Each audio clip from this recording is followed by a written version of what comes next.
بسم اللہ الرحمن الرحیم۔ سال نے گزشتہ کتاب پڑھی تھی شریعت و تصوف، جلد اول، افادات حضرت مولانا مسیح اللہ خان صاحب جلال آبادی علیہ الرحمہ۔ بہت قیمتی اہم مضامین اس میں آ رہے تھے، سلوک تصوف سے متعلق مرتب منظم انداز میں۔ اس کی دوسری جلد اس وقت مہیا نہیں ہو سکی تھی، اب پیش نظر ہے۔ اس میں بعض چیزیں گرچہ ایسی ہیں جو عام فہم نہیں ہیں، بہت زیادہ توجہ اور دھیان دینے سے ہی سمجھ میں آ پاتی ہیں، یا جو حضرات سلوک و تصوف سے بہت پہلے سے وابستہ ہیں اور معمولات و ذکر اذکار سے جڑے ہوئے ہیں اور سلوک و تصوف سے متعلق دیگر مضامین سنے ہوئے پڑھے ہوئے ہیں، ان حضرات کے لیے اس کا سمجھنا آسان ہو جاتا ہے۔ اصل کتاب سے پہلے کچھ باتیں اس میں لکھی ہوئی ہیں، وہ پڑھ لیتے ہیں۔ تصدیر مفسر قرآن حضرت مولانا سید محمد غیاث الدین صاحب مظاہر دامت برکاتہ، صدر دارالعلوم مرکز اسلامی و فلاح العباد ٹرسٹ الہ آباد۔ بسم اللہ الرحمن الرحیم۔ تصوف و سلوک پر اصطلاح مشائخ تربیت و تزکیہ اسی حقیقت کی تعبیر ہے۔ تصوف و سلوک پر اصطلاح مشائخ تربیت و تزکیہ اسی حقیقت کی تعبیر ہے جس کو حدیث شریف میں احسان کے عنوان سے تعبیر فرمایا گیا ہے۔ یعنی مشائخ کے ہاں جس چیز کو تربیت اور تزکیہ کہا جاتا ہے، جس چیز کو تربیت اور تزکیہ کہا جاتا ہے، اسی کو حدیث پاک میں لفظ احسان سے یاد کیا گیا ہے، اور کتاب اللہ میں اس وصف احسان کے ساتھ موصوفین کو محسنین سے ملقب فرمایا ہے۔ جو حضرات صفت احسان سے وابستہ ہیں، تربیت و تزکیہ سے وابستہ ہیں، ان کو قرآن کریم کے اندر لفظ محسنین سے تعبیر کیا گیا ہے۔ بعد کے دور میں اسی احسان کا نام لفظ صفت احسان، یہ بات میں پہلے بھی بارہا عرض کر چکا ہوں کہ بہت سے الفاظ جو اپنی مادری زبان میں، اصل زبان میں جو معنی اور مفہوم رکھتے ہیں، ضروری نہیں ہے کہ دوسری زبان میں جب اس کا استعمال ہو تو اس کا مفہوم اور مطلب بھی وہی ہو، کچھ فرق بھی اس میں ہو جاتا ہے۔ جیسے جہالت، نہ جاننا، نہ واقفی، لیکن اردو کے اندر جب اس کو بولیں گے جہل کو اور جہالت کو، تو یہ نہ جاننے کے ساتھ ساتھ اور کمی، کمزوری اور ایک عیب اپنے اندر رکھتی ہے یہ لفظ۔ اسی طرح سے لفظ احسان، لفظ خیرات، خیرات خیر کی جگہ جمع ہے، بھلائیاں، اچھائیاں جس عنوان کی بھی ہوں، وہ قولی بھی ہو سکتی ہیں، فعلی عملی بھی ہو سکتی ہیں، جس طرح کی اچھائیاں بھلائیاں وہ لفظ خیر اور خیرات کے اندر ہے۔ لیکن اپنے یہاں اردو میں جب بولتے ہیں لفظ خیرات تو اس کے معنی صدقہ، خیرات، زکوٰۃ اس معنی کے اندر بولا کرتے ہیں۔ بعد کے دور میں اسی لفظ احسان کا نام تصوف، سلوک اور طریقت پڑ گیا، اور تغیر احوال زمانہ اور تبدیلی حالات اور ضرورت اصلاح و تربیت کے جدید تقاضوں کے مطابق کچھ نئی اصطلاحات اور تدابیر وجود میں آ گئیں، جن کو مشائخ حق اور صوفیاء محققین نے کبھی اصل دین قرار دیا اور نہ جزو دین۔ بعد میں کچھ نئی اصطلاحات اور تدابیر وجود میں آ گئیں جن کو مشائخ نے، صوفیاء محققین نے کبھی یہ نہیں کہا کہ اصل دین یہی ہے جو ایک نئی اصطلاح قائم ہو رہی ہے، یہ نہیں کہا، اس کو جزو دین نہیں کہا، لیکن روح دین اور مقصد دین تک رسائی کے لیے ایک قوی سبب اور ذریعہ ضرور سمجھا۔ اور اس طریق سے لاکھوں بلکہ بے شمار بندگان خدا کی اصلاح اور تربیت فرما کر سچا پکا مرد مومن مسلم اور محسن موصوف کو صفت احسان بننے میں رہنمائی کی۔ چنانچہ اس موضوع پر شیوخ طریقت اور علماء ربانیین کے تصنیفات پر مشتمل زبردست کتب خانہ وجود میں آ گیا۔ اب جب کسی کے کتب خانے میں لائبریری کے اندر مضامین کے اعتبار سے کتابیں رکھی ہوئی ہوتی ہیں، عالمانیاں بنی ہوئی ہوتی ہیں، یہ تفسیر ہے، یہ حدیث سے متعلق ہے، یہ علوم حدیث سے متعلق ہے، اسماء رجال سے متعلق ہے، جر و تعدیل سے متعلق ہے، اور یہ اصول فقہ سے متعلق ہے، یہ فقہ سے متعلق ہے، اصول تفسیر سے متعلق ہے، پھر نحو ہے، صرف ہے، جس طرح دیگر بہت سے الماریاں لائبریری کے اندر ہوا کرتی ہیں، الگ الگ مضامین کی سلوک اور تصوف سے متعلق بھی مستقل طور پر لائبریری ہیں۔ چنانچہ اس موضوع پر شیوخ طریقت اور علماء ربانیین کے تصنیفات پر مشتمل زبردست کتب خانہ وجود میں آ گئے۔ امام غزالی احیاء العلوم، شیخ شہاب الدین سہروردی کی عوارف المعارف، امام قشیری کا رسالہ قشیریہ، اس کا نام تو ہے رسالہ لیکن ہے اتنی موٹی صحیح،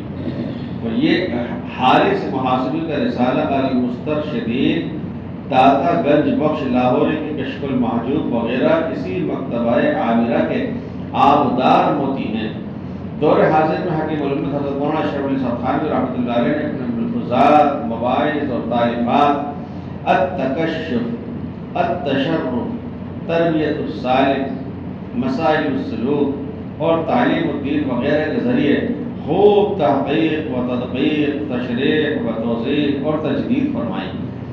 جس کی وجہ سے سلوک و تصوف کا حقیقی شرعی چہرہ واضح طور پر نکھر کر سامنے آ گیا،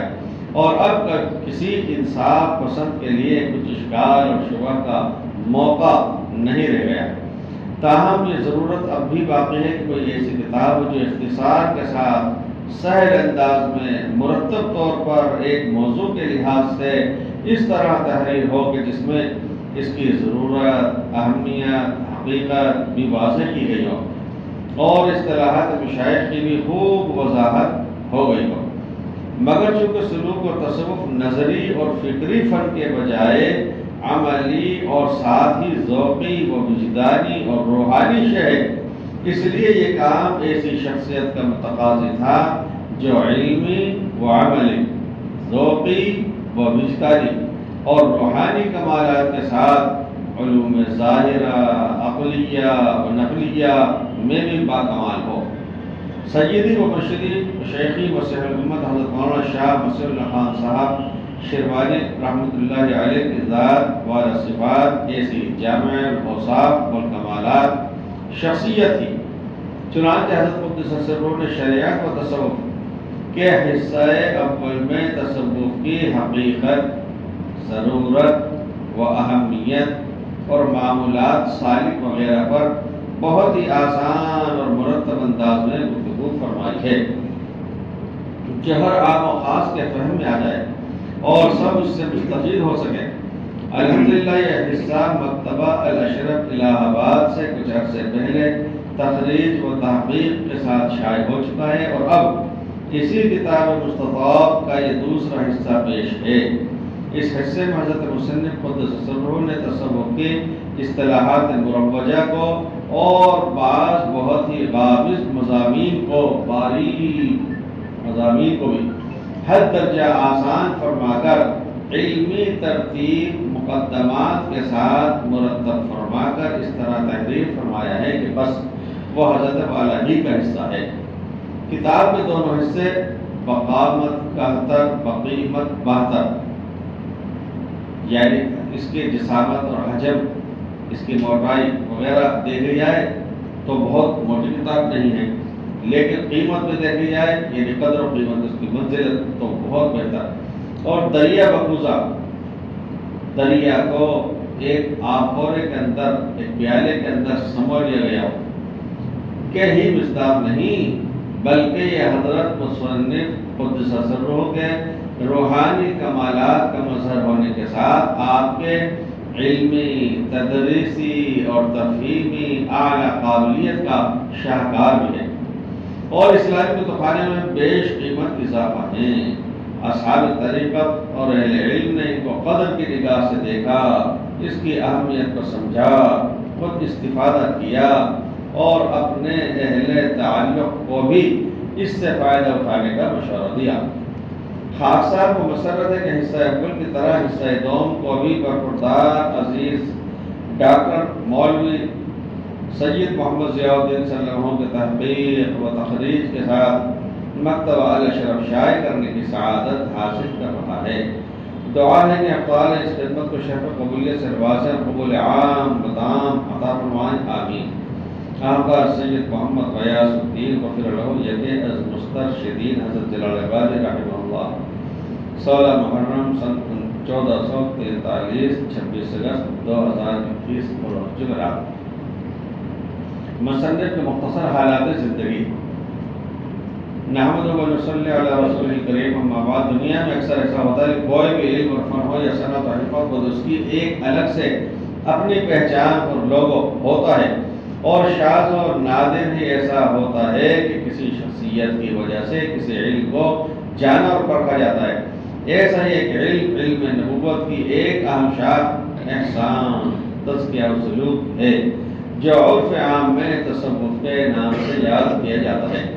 اور ہر فن، ہر علم کے لیے یہ بھی ضروری ہوتا ہے کہ اس کے اپنے اصول، قواعد اور ضوابط ہوں، جو اس کی بنیاد کے محافظ ہوں، اور دلیل بھی محافظ اس طرح کہ کوئی بھی انحرافی طاقت اس کو متزلزل نہ کر سکے، اور دلیلیوں کے دنیا کی کوئی بھی قوت اس کے مدلل ہونے میں سیندھ نہ لگا سکے۔ اور پھر یہیں سے علم نقد و انتقاد کا ایک فن وجود میں آتا ہے، جس نے اصول و قواعد کی بنیاد پر کھرے کھوٹے میں تمیز کرنا سکھایا۔ تنقید، نقد، یہ کہتے ہیں پرکھنا، کھرا کتنا ہے، کھوٹا کتنا ہے۔ علم احسان، تزکیہ اور سلوک کی اپنی جو اصل صورت تھی،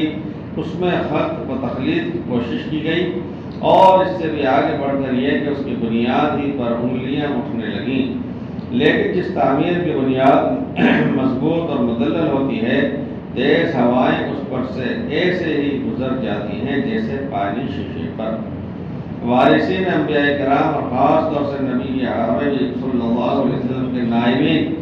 صحابہ کرام رضوان اللہ علیہم اجمعین، تابعین اور تبع تابعین رحمهم اللہ تعالی، نیز علماء ربانیین اور مشائخ حق نے اس علم کو نبی اکرم صلی اللہ علیہ وسلم سے توارث اور تسلسل کے ساتھ اخذ کیا۔ اس فن کو صحابہ کرام نے رسول پاک علیہ السلام سے اخذ کیا، حاصل کیا، اور پھر ہر دور، ہر زمانے کے اندر ترتیب بار کو ہم تک پہنچتا رہا، آتا رہا، امت کو پہنچایا، اور اس پر خود بھی کاربند رہے اور دوسروں کو کاربند رہنے کی تلقین کرتے رہے، اور ایک طرفہ تنقید کرنے والوں، اس کے بنیادی اصولوں میں مداخلت کرنے والوں کو بڑے ہی خوش اسلوبی سے جواب مرحمت فرماتے رہے۔ انہیں مشائخ میں جہاں بڑے بڑے مربی، سالک، مصلح اور صوفیہ پیدا ہوئے، جنہوں نے اس علم نبوت سے ایک عالم کو جلا بخشی تھی، وہیں ایک شیخ، بلکہ شیخ المشائخ، امام السلوک، عارف باللہ، حضرت مولانا شاہ محمد مسیح اللہ خان صاحب شیروانی جلال آبادی کی رفیع المرتبہ ذات بھی تھی۔ شیخ طریقت و تصوف جلیل القدر متباہر عالم دین مسیح الامت حضرت جلال آبادی رحمۃ اللہ علیہ، احسان و تزکیہ، سلوک و معرفت اور تصوف کے ایک صاحب بصیرت مرشد کامل تھے، جو سالکان راہ معرفت کے مرجع اور راہ پر تھے۔ حضرت مسیح الامت کی ولادت اس عارضی مگر عملی دنیا میں اپنے ہی آبائی مکان، جو ہندوستان کے مشہور و معروف ضلع علی گڑھ کی تحصیل اترولی کے موضع سرائے کرلا، جو ضلع علی گڑھ سے تقریباً 30 کلومیٹر کی دوری پر سمت مغرب شمال میں واقع ہے، 1329 ہجری یا 1330 ہجری میں ہوئی۔ ضلع علی گڑھ دارالسلطنت دہلی سے دکن پورب کی سمت میں تقریباً 140 کلومیٹر کی مسافت پر واقع ہے۔ خاندانی پس منظر، نسبی اعتبار سے آپ کا تعلق شیروانی خاندان سے تاریخ کے کتابوں کے مطالعے سے معلوم ہوتا ہے کہ یہ خاندان محمود غزنوی کے ساتھ ہندوستان آیا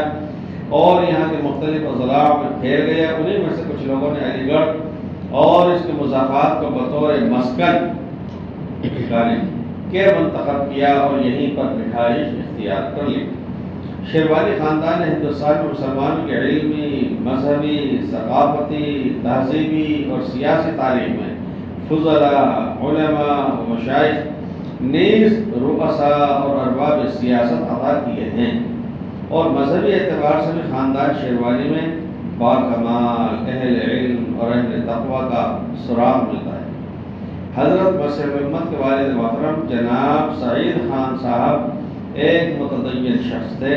اہل علم اور اہل تقوی کے بڑے قدر و منزلت اور رتبہ شناس تھے۔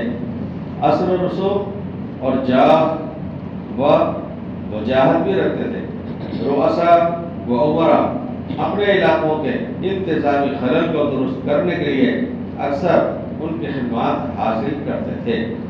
والد محترم کے تقوی اور تدین اور دین کے جذبے کی دلیل یہ بھی ہے کہ صاحب ثروت دنیاوی لحاظ سے وجیح اور علی گڑھ میں ہندوستان کی معروف اصلی دانشگاہ ہونے کے باوجود انہوں نے اپنے دونوں جگر گوشوں کو دینی تعلیم دی اور دین کی اعلیٰ تعلیم کی تکمیل کے لیے بر صغیر کی عظیم درسگاہ دارالعلوم دیوبند میں داخل فرمایا اور خالص دینی تربیت کی۔ مسیح الامت کی پہلی درسگاہ والدہ محترمہ بھی دینداری میں پیچھے نہ تھی، بلکہ وہ تو اس سلسلے میں بڑی ہی مخیر خاتون تھیں۔ خود صاحب کتاب کا بیان ہے کہ میں چھوٹا سا تھا، والدہ صاحبہ مجھے اپنے پاس دوپہر کو دوسری چارپائی پر لٹایا کرتی تھیں اور دینی کتابیں پڑھتی تھیں، اور اکثر دینی کتابوں کو پڑھتے ہوئے روتی رہتی تھیں، آنسو جاری رہتے تھے۔ سوال مسلم ظاہر ہے کہ جس بچے کی اس طرز پر اور ایسے تقوی شعار والدین مزکہ اور مجلہ پاکیزہ صاف ستھرا شفاف ماحول میں پرورش ہوگی تو اس کے دل کی دنیا کا کیا عالم ہوگا۔